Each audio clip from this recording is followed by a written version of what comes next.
pagi ini dari Yohanes pasal 1 ayat 19 sampai ayat yang ke-28. Saya akan bacakan untuk kita semua. Demikian firman Tuhan. Dan inilah kesaksian Yohanes ketika orang Yahudi dari Yerusalem mengutus beberapa imam dan orang-orang Lewi kepadanya untuk menanyakan dia, "Siapakah engkau?" Ia mengaku dan tidak berdusta, katanya, "Aku bukan Mesias." Lalu mereka bertanya kepadanya, "Kalau begitu, siapakah engkau? Elia?" Dan ia menjawab, "Bukan." "Engkaukah nabi yang akan datang?" Dan ia menjawab, "Bukan." Maka kata mereka kepadanya, "Siapakah engkau? Sebab kami harus memberi jawab kepada mereka yang mengutus kami. Apakah katamu tentang dirimu sendiri?" Jawabnya, "Akulah suara orang yang berseru-seru di padang gurun. Luruskanlah jalan Tuhan, seperti yang telah dikatakan Nabi Yesaya." Dan di antara orang-orang yang diutus itu ada beberapa orang Farisi. Mereka bertanya kepadanya, katanya, "Mengapakah engkau membaptis jika engkau bukan Mesias, bukan Elia, dan bukan Nabi yang akan datang?" Yohanes menjawab mereka, katanya, "Aku membaptis dengan air, tetapi di tengah-tengah kamu berdiri dia yang tidak kamu kenal, yaitu dia yang datang kemudian daripadaku. Membuka tali kasutnya pun aku tidak layak." Hal itu terjadi di Betania yang di seberang sungai Yordan, di mana Yohanes membaptis. Itulah firman Tuhan perlu kita renungkan, saudara, pada pagi hari ini. Yang berbahagia adalah kita sudah baca dengan firman Tuhan, tetapi bukan sekedar baca, tetapi melakukannya dalam hidup kita sehari-hari. Saudara-saudara, di zaman era media sosial sekarang ini ada banyak tindakan yang marak kita lihat, saudara, yang dikenal dan mulai tren sekarang ini. Istilah itu dulu belum pernah ada itu, saudara. Flexing, saudara. Flexing itu adalah pamer sebenarnya. Jadi kita ini memang ke barat-baratan. Flexing itu sebenarnya pamer, saudara. Tapi supaya lebih keren dibilanglah flexing, gitu ya. Kalau saudara perhatikan orang flexing itu yang memamerkan kekayaannya, memang tidak semua, saudara, tetapi pada umumnya adalah pembohong besar, saudara. Kelihatannya memang kaya, tapi kaya dari duit orang. Wih, murah banget, katanya. Ternyata duit orang semua, saudara. Dan pada umumnya saya lihat, saudara, orang yang pamer itu adalah bohong besar. Kalau betul orang kaya, nggak pamer, saudara. Orang terkaya di Indonesia nggak pernah memamerkan kekayaannya. Yang punya jarum itu, saudara. Tetapi biasanya memang begitu, orang pamer itu banyak bohongnya, saudara. Satu sisi kita diajak untuk bersaksi, ya kan? Tapi akan sangat tipis, saudara. Seringkali saya udah ungkapkan di mimbar ini, antara bersaksi dengan pamer itu beda tipis, saudara. Tetapi kalau saudara ingin bersaksi, jangan niatkan bersaksi. Biasanya orang yang pamer udah niat untuk pamer, saudara. Memang kita harus bersaksi, tetapi bersaksi yang benar yang bukan pamer, dia akan menceritakan tanpa merencanakan. Nanti kita akan lihat, saudara, apa bukti orang bersaksi dan apa bukti orang yang pamer. Saya tidak tahu saudara lagi pamer atau lagi bersaksi. Mudah-mudahan bersaksi, saudara. Karena percuma kita menjadi Kristen kalau orang lain kita tidak tahu kita Kristen, saudara. Harus tahu bahwa kita Kristen. Apa artinya kita beribadah kalau orang tahu? Saudara, orang tahu kita Kristen bukan karena kita ke gereja sekarang, saudara. Bukan. Ada GKRI di tempat lain. Lebih banyaklah dia pergi ke gereja daripada jemaat, saudara, daripada pendeta. Tapi dia bukan Kristen, saudara. Kenapa bisa? Dia pastor gereja, saudara. Hari-hari di gereja, hari-hari ikut liturgi gereja, hari-hari, siapkan perjamuan dia, saudara. Siapkan perjamuan dia. Bukan Kristen, saudara. Jadi Anda Kristen bukan karena ke gereja. Kalau kita Kristen karena ke gereja, kita kalah dengan pastor itu, saudara. Setiap hari dia ke gereja, paling setiap minggu kita ke gereja, saudara. Atau majelis hari Selasa, hari Kamis, ya 3 kali ya. Seperti minum obat gitu kan. Dia tiap hari dan tidur di gereja, tapi bukan orang Kristen. Jadi saudara, kita harus dikenal orang bahwa kita adalah Kristen dari cara hidup kita, saudara, dari perilaku kita. Memang suatu saat kalau saudara bercerita-ceritalah siapa Anda di hadapan Tuhan. Jangan diam. Tetapi acap kali orang gak butuh omongan, saudara. Gak perlu bicara. Yang diperlukan adalah sebuah kelakuan yang menunjukkan bahwa kita adalah Kristen. Saya sering kali bertanya dalam hidup saya, adakah orang lain tahu bahwa saya pendeta bukan karena saya bilang bahwa saya pendeta?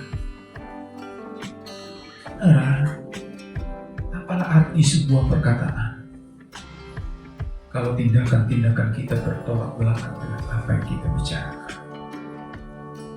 Itulah sebabnya, saudara, mari lihat Yohanes Pembaptis, sebuah kesaksian hidup yang benar dan bukan pamer, saudara.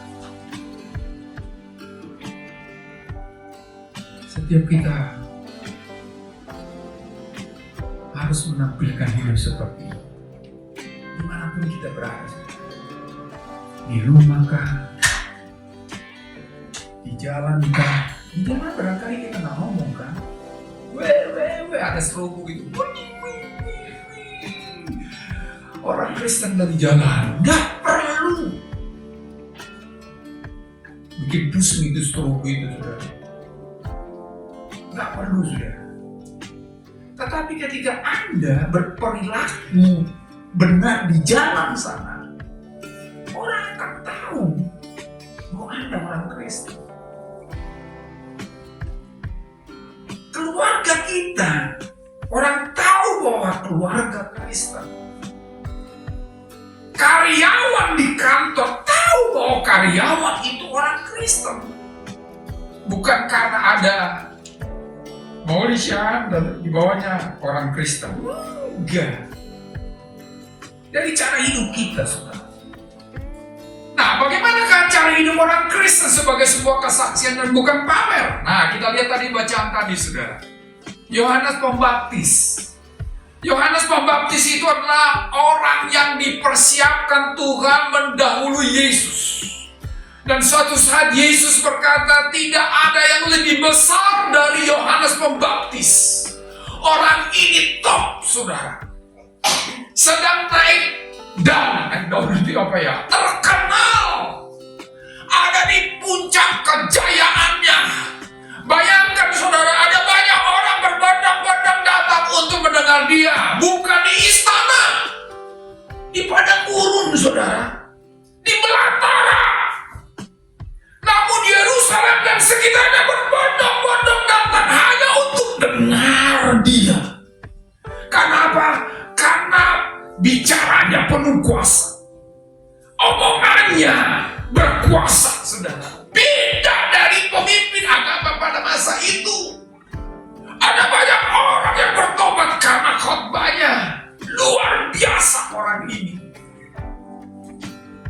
Terkenal sekali. Sampai imam-imam dan orang-orang Lewi datang.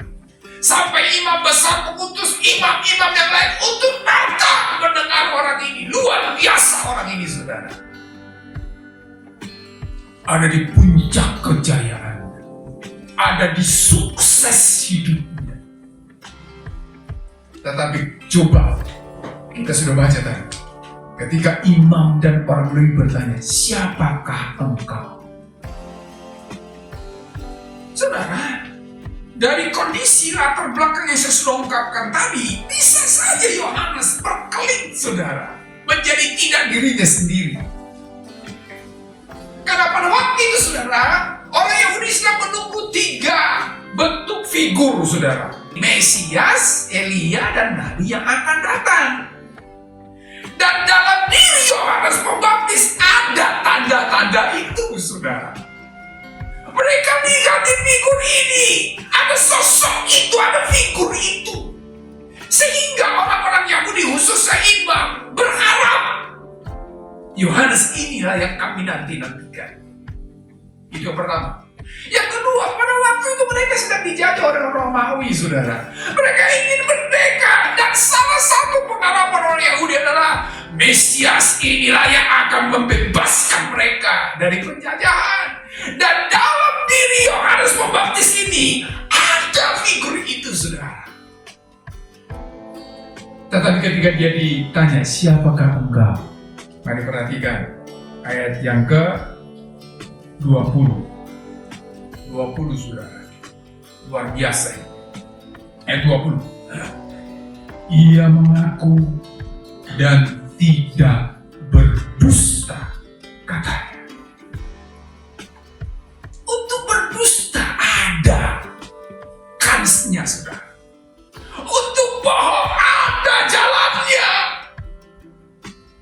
Bisa saja di mana kata ya, salah satu dari figur itu, wah, dia akan diangkat lebih tinggi lagi, saudara.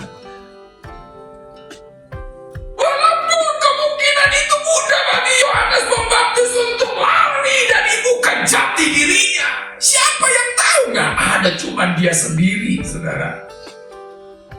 Tetapi dia berkata dan tidak berdusta, katanya.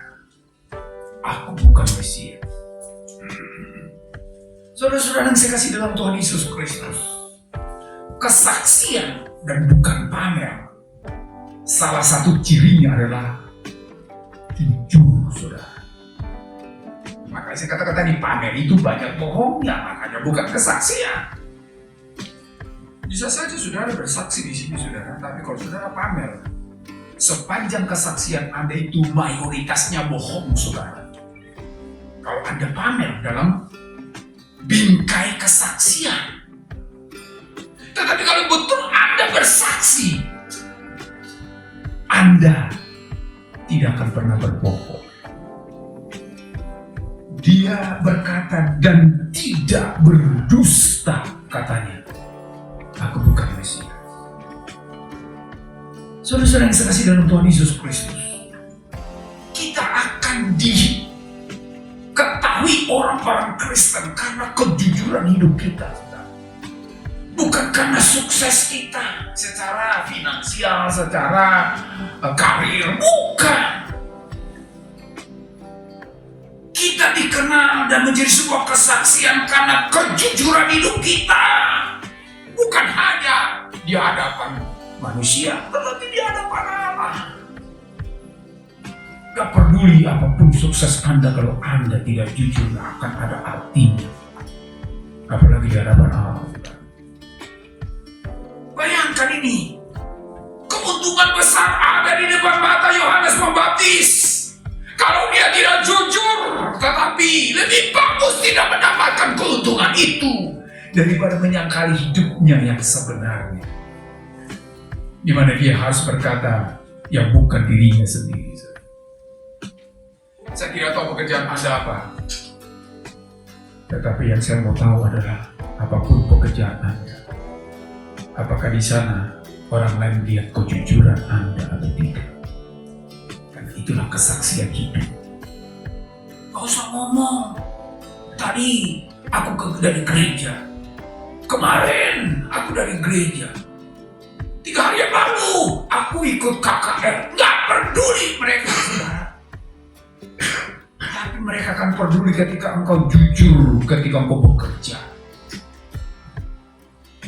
engkau melakukan apa yang tidak, engkau akan melakukan apa yang seharusnya engkau lakukan dan tidak akan pernah melakukan sesuatu yang tidak harus engkau lakukan. Engkau akan bicara sesuatu yang harus engkau bicarakan dan engkau tidak akan pernah bicara sesuatu yang tidak harus engkau bicarakan. Itulah hidup dalam kejujuran, saudara. Sehingga orang lain berkata, ini pasti Kristen. Saudara yang saya kasih dalam Tuhan Yesus Kristus, hati-hati dengan kebohongan, saudara. Barangkali kita berkata, lah bohong kecil. Saudara tahu, nggak ada bohong kecil, nggak ada bohong besar. Bohong kecil dosa, bohong besar dosa. Saudara tahu, bohong sama membunuh itu sama, saudara. Kristus mati untuk orang yang membunuh, tetapi saudara tahu, Kristus juga mati untuk orang yang berbohong. Bukan berarti Kristus mati untuk penyambung yang di sebelahnya saja, bukan. Tetapi Kristus juga mati untuk orang yang berbohong, baik bohong kecil maupun bohong besar. Dan Yohanes berkata, tidak berdusta, karena dia tahu berdusta itu sesuatu masalah besar, saudara. Hati-hati. Walaupun dusta kecil, kalau saudara bermain-main dengan dusta, maka Anda akan hidup dalam kriminalitas. Ada seorang ibu mengajak 4 orang anak ke restoran makan siang, saudara. Lalu dia berkata pada anak-anak itu, pesan sepuasnya, saya yang akan bayar.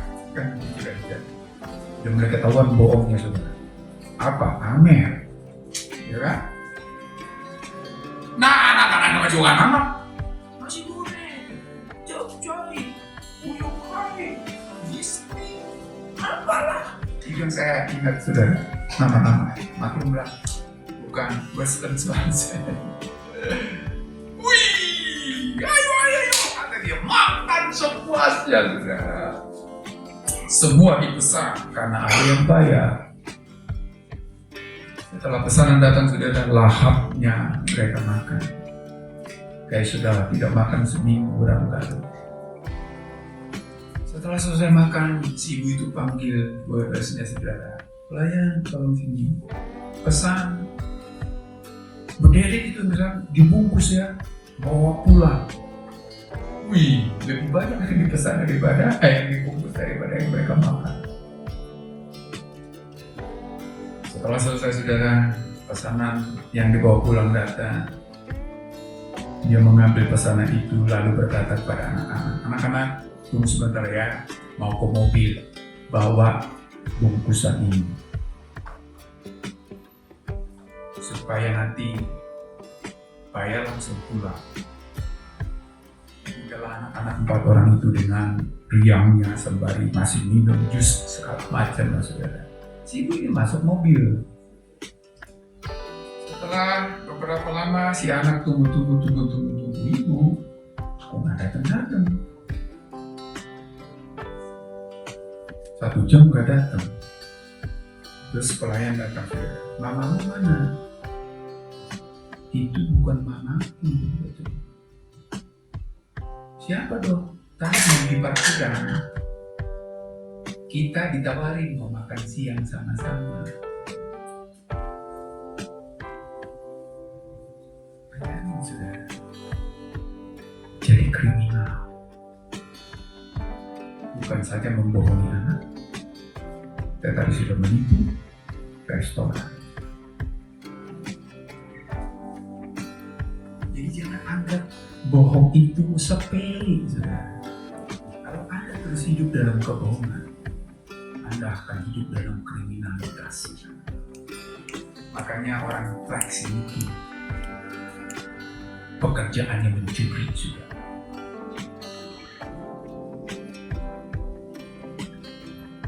Mari perlihatkan dirimu karena kejujuran,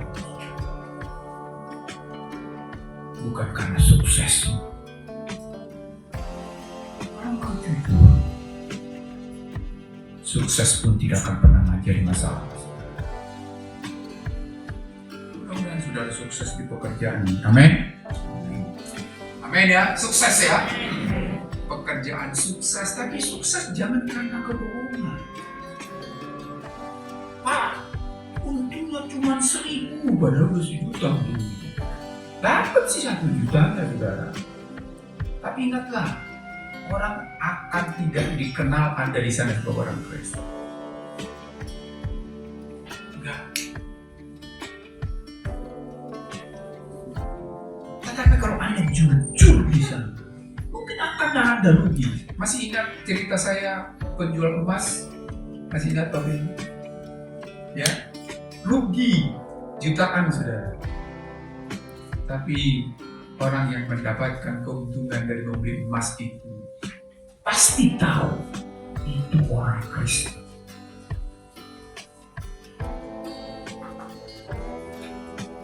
Dan itulah ciri kesaksian yang benar. Dan orang akan tahu bahwa kita Kristen kalau hidup kita dalam kejujuran. Yang coba-coba bohong di hadapan Tuhan. Luar biasa nih Yohanes ini saudara. Sekarang nggak siapa-siapa tapi bohongnya gede banget gitu kan. Itu kan flexing itu begitu. Karena dia nggak punya duitnya orang itu semua saudara. Duitnya orang. Tapi bohongnya gede banget saudara. Udah miskin, sombong gitu kan. Mudah-mudahan kita ini adalah orang-orang yang memiliki hidup dalam kejujuran, sehingga orang tahu bahwa kita Kristen. Tidak pertama, kesaksian dan bukan pamer. Dia pasti jujur. Yang kedua saudara, mari kita perhatikan. Lalu imam orang lain ini, kamu bukan Mesias, kamu bukan Nabi yang akan datang, kamu bukan Elia. Iya, kenapa kamu membaptis? Lancang kamu ini kan. Padahal itu tugasnya yang diberikan Tuhan kepada dia tanpa sepengetahuan mereka kan. Tapi luar biasanya, Yohanes ini nggak marah saudara, bisa aja marah. Sini dulu, gitu kan? Nggak tersinggung dia. Tetapi dia berkata saudara, aku ini adalah seperti suara ayat berapa itu saudara? Ayat 26, 27.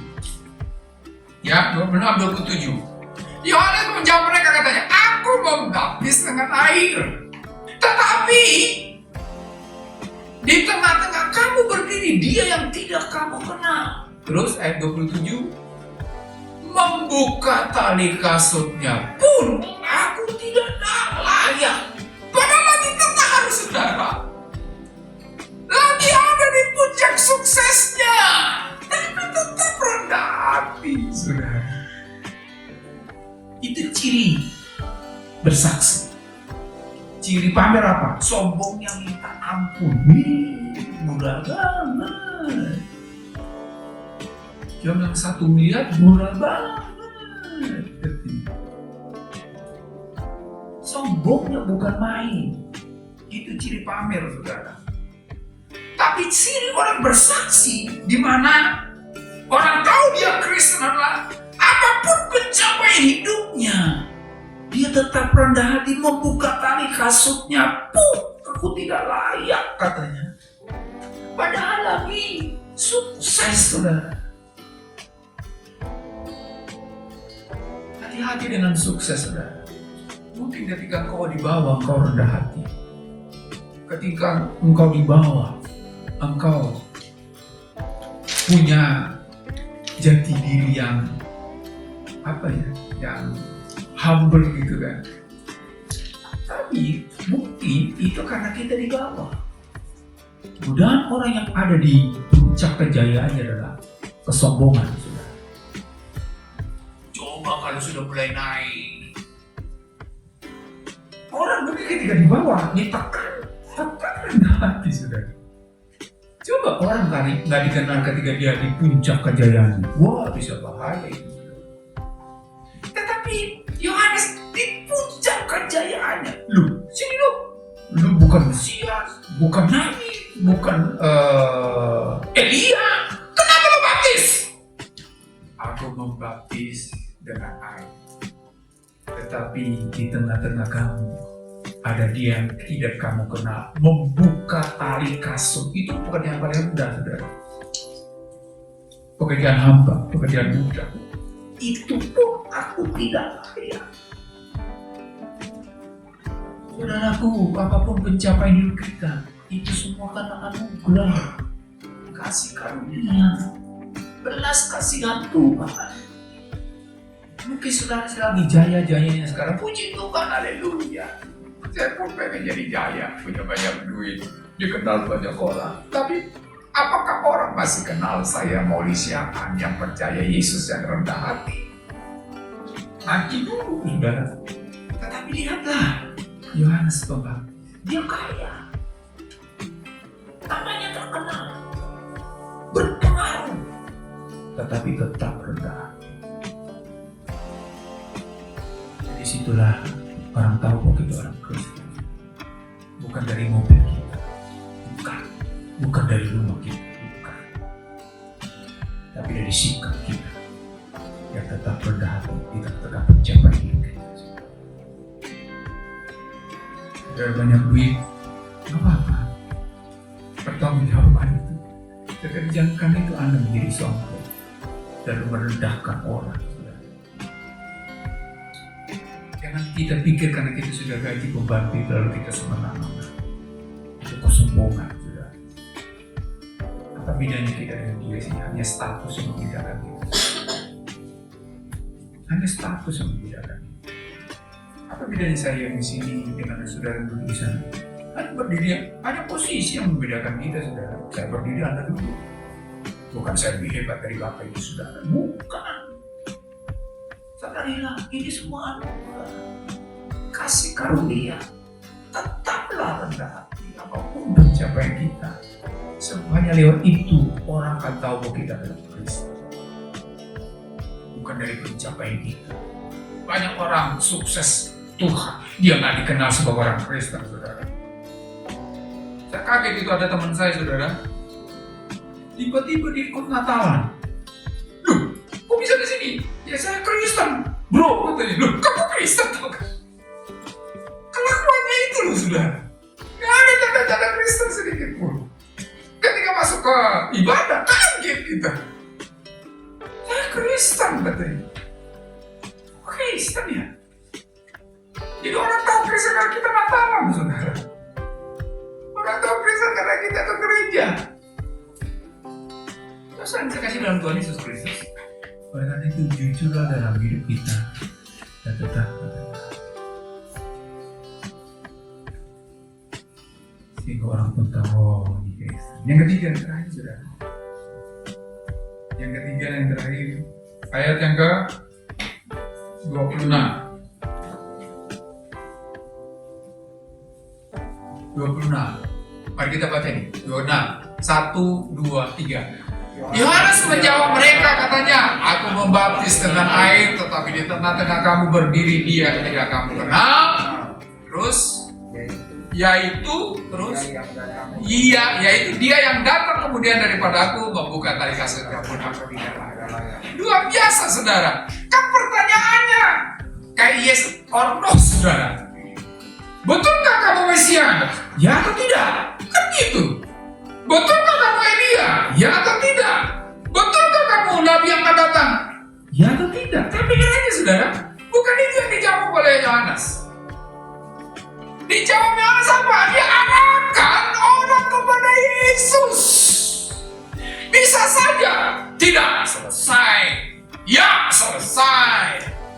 Dan banyak orang bersaksi seperti itu, saudara. Fokus pada dirinya. Kamu Mesias? Bukan. Ya sudah. Selesai kan?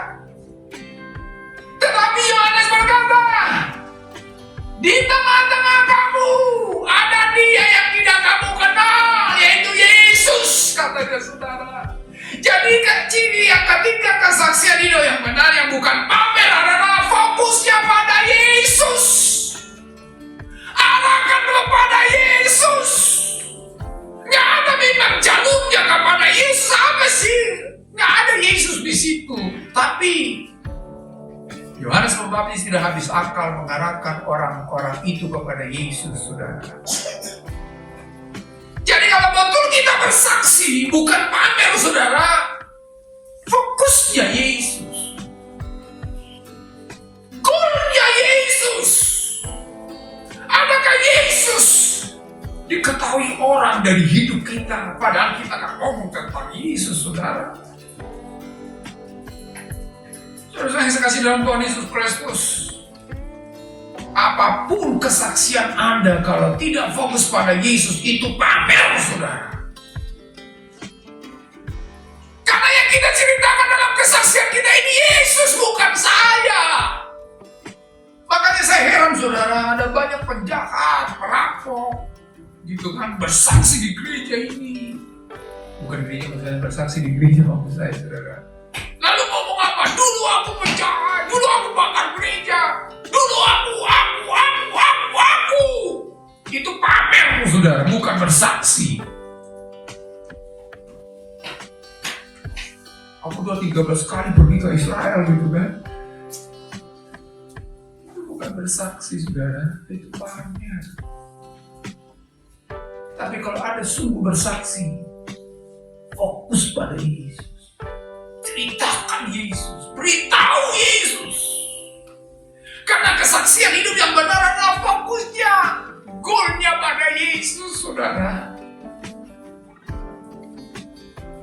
Adakah Yesus dilihat oleh orang dalam hidup kita, saudara? Dari pembicaraan kita, dari omongan kita, dari tindakan kita. Ataukah orang berkata, oh, orang itu baik, orang itu hebat, orang itu pintar, orang itu pejabat, orang itu. Nah, kan ada artinya semua itu, saudara. Buat kita mungkin ada artinya, buat Tuhan tidak ada artinya. Tapi Yohanes Pembaptis walaupun dia sangat terkenal, dia berkata aku, dan aku. Ada sebuah penelitian, saudara, di barat sana. Gereja-gereja sedang berkembang. Memang itu 2 digit, saudara, jumlah jemaatnya minimal. Ada 10.000, 20.000, ada 100.000. Lingkaran itu bisa 100.000-an lebih jemaat. Lalu diteliti, saudara. Ternyata nggak tahu di gereja mana yang diteliti. Ternyata yang membuat orang berbondong-bondong ke gereja apa, saudara? Apa kira-kira? Menurut Bapak Ibu apa? Di barat sana. Itu sudah mulai terjadi di Indonesia, saudara.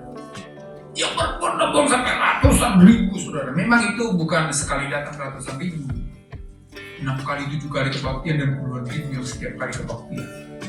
Apa yang membuat mereka berbondong-bondong ke gereja, saudara? Salah satu yang diteliti hasilnya adalah karena suasananya, saudara. Musiknya, penampilannya. Sekarang ini nanti akan Coldplay akan datang, gitu kan? Pencahayaannya, mimbarnya. Makanya sekarang nggak bedanya konser sekarang ini gereja dengan konser, saudara. Jadi lampu dimati di tempat jemaat, yang menyala itu hanya di panggung, disorot itu. Jadi kita hanya nonton itu, saudara. Penonton kita di ibadah sekarang. Dan orang senang itu memang. Daripada nonton Coldplay nggak ada tiketnya kan udah habis pada masalahnya. Itu ternyata salah satu. Itu membuat orang berbondong-bondong. Makanya orang berbondong-bondong perbaiki gereja, sound system, semua. Jadi lighting pun dia. Tapi sedihnya, saudara, saat ini orang yang ditanya itu datang ke gereja karena menemukan Kristus di sana.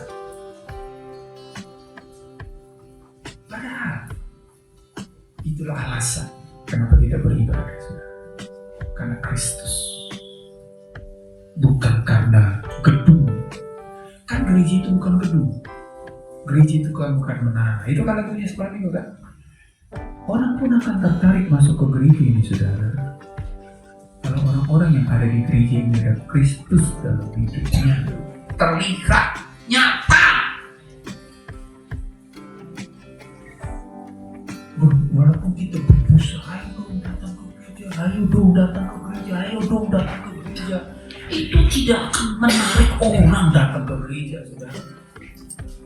Tapi kalau orang lihat Kristus dalam hidup kita, orang akan tanya, apa sih yang membuat mereka ini kemudahan?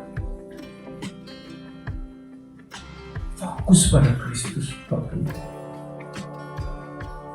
Satu saat mungkin Anda akan dipercayakan oleh Tuhan sesuatu yang besar. Maka Kristus terlihat di sana. Saudara, ada seorang pelari maraton Olimpiade, saudara. Dia sudah diperkirakan meraih medali, saudara, medali emas. Dia sudah diperkirakan, karena memang dia lagi ada di puncak kejayaan. Dia ikuti penyisihan, perempat final, semifinal, menang terus sudah sampai pada final. Ternyata perlombaan final dibuat hari Minggu. Dia bergumul, tetap atau gereja, tetap berlari atau gereja. Dia ke gereja sudah. Kayaknya dia datang pada rugi nggak? Tapi dari sikap itu orang tahu dia Kristus. Sebelum itu dia nggak tahu dia Kristus. Karena dia lebih fokus pada Kristus daripada kepada medali. Arahkan hidup kita kepada Kristus supaya dunia tahu bahwa Kristus ada dalam hidup kita. Sebab kesaksian yang benar harus fokus pada Yesus, bukan pada pencapaian hidup kita. Apapun pencapaian kita itu semua titipan bagi semua itu anugerah. Untuk apa? Supaya melalui itu Yesus dikenal, supaya melalui itu Yesus dipercaya. Gak kebetulan Anda sukses kalau Anda sukses sekarang. Gak kebetulan Anda banyak duit kalau Anda lagi banyak duit sekarang. Gak kebetulan. Tetapi ingatlah, Anda Tuhan izinkan memiliki semua itu supaya lewat itu Kristus